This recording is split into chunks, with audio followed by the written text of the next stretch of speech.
आइए आपके सामने अति महत्वपूर्ण समाचार ब्रेकिंग न्यूज के रूप में प्रस्तुत है। उपराष्ट्रपति चुनाव में बड़े विचित्र खेल नजर आ रहे। बीआरएस तथा बीजेडी के सांसदों ने उपराष्ट्रपति चुनाव का बहिष्कार कर दिया कि वे किसी को भी वोट नहीं देंगे। यह बड़ा महत्वपूर्ण बात। इसके अलावा और भी अनेक चेहरे उपराष्ट्रपति चुनाव का बहिष्कार करेंगे। अभी अभी कुछ समाचार आए हैं कि जितने भी जाट सांसद हैं वे भी इस मोदी सरकार के खिलाफ क्रॉस वोटिंग कर सकते हैं, वे उसके पक्ष में नहीं जाएंगे। अब मामला बड़ा रोचक और गड़बड़ होता जा रहा है। कल धनखड़ जी का क्या रोल होगा ये भी कल स्पष्ट हो जाएगा। अमित शाह ने खुफिया तंत्र तो उनके घर पर लगा ही रखा है। अब देखते हैं क्या होता है क्या नहीं होता है। हाँ, इतना तो तय है कि जाट सांसद अब गुजराती गैंग के पक्ष में मतदान नहीं करेंगे। अब यहाँ पर अभी एक नई बात सामने आई है कि उपराष्ट्रपति धनखड़ जी ने जो त्याग पत्र दिया वो प्रिंटेड है या हस्तलिखित है। मामला अति रोचक है। का नियमानुसार संविधान के हिसाब से उपराष्ट्रपति का त्याग पत्र ओरिजिनल हैंडराइटिंग में होना चाहिए। यह भी स्पष्ट है। अब तो राष्ट्रपति मुर्मू राष्ट्रपति भवन सचिवालय यह स्पष्ट करेगा कि धनखड़ जी का त्यागपत्र हस्तलिखित था या फिर टाइप किया हुआ। मामला अति रोचक है। बहुत बुरा प्रकरण फंस गया। यदि धनखड़ जी का त्यागपत्र हस्तलिखित है तो वह वैध भी माना जा सकता है, और यदि टाइप किया हुआ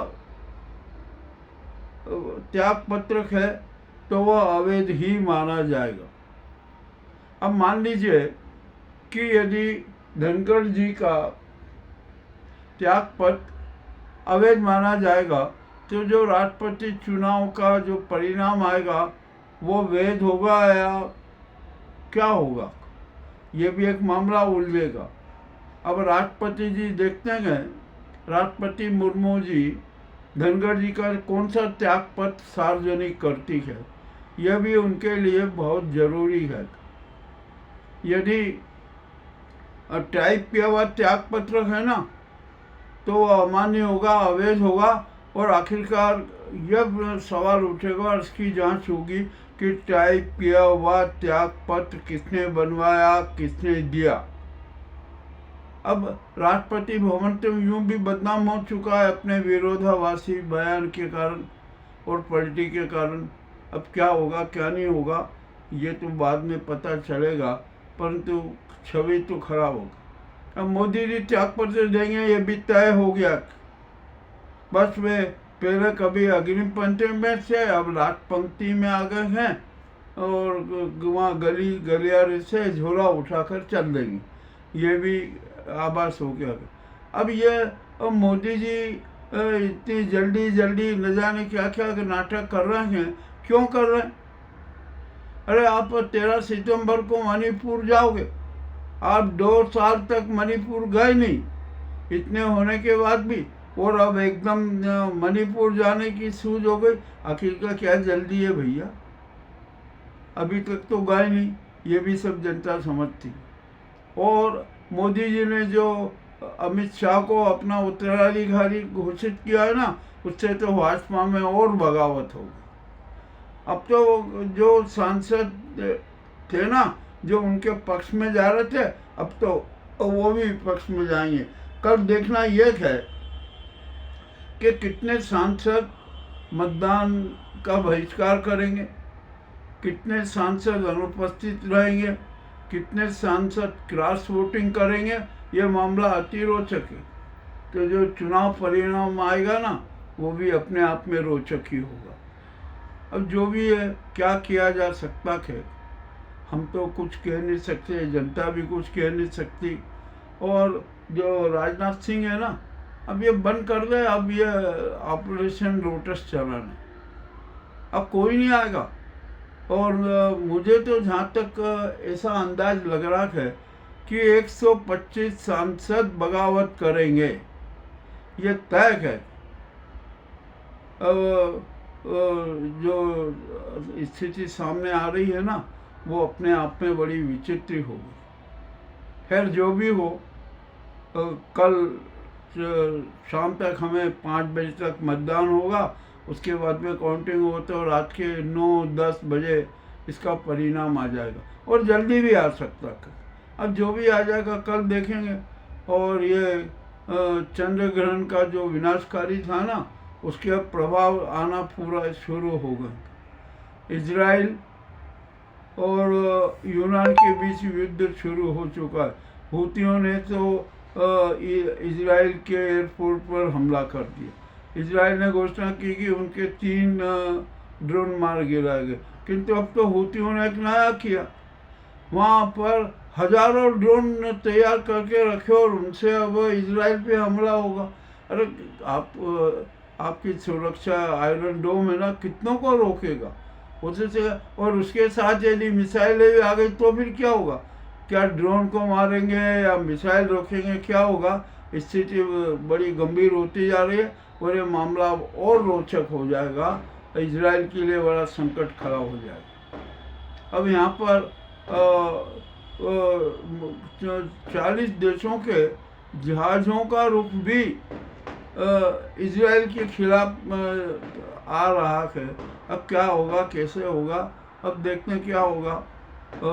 अभी तो 2-3 दिन में पता लगेगा कि यूनान और इजराइल के बीच युद्ध कैसे होगा। हूतियों ने तो संकल्प ले लिया कि हम इजराइल को छोड़ेंगे नहीं। ठीक है, जो भी है।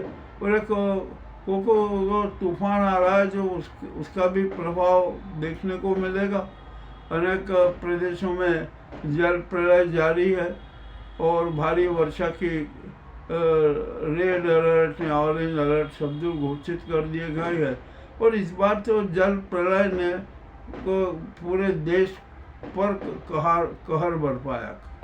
जो भी हो रहा है, अब क्या करने, हमने जो प्रकृति को दिया है, प्रकृति हमें वैसा ही वापस लौटा रही है। यह हमारा अपना दोष है।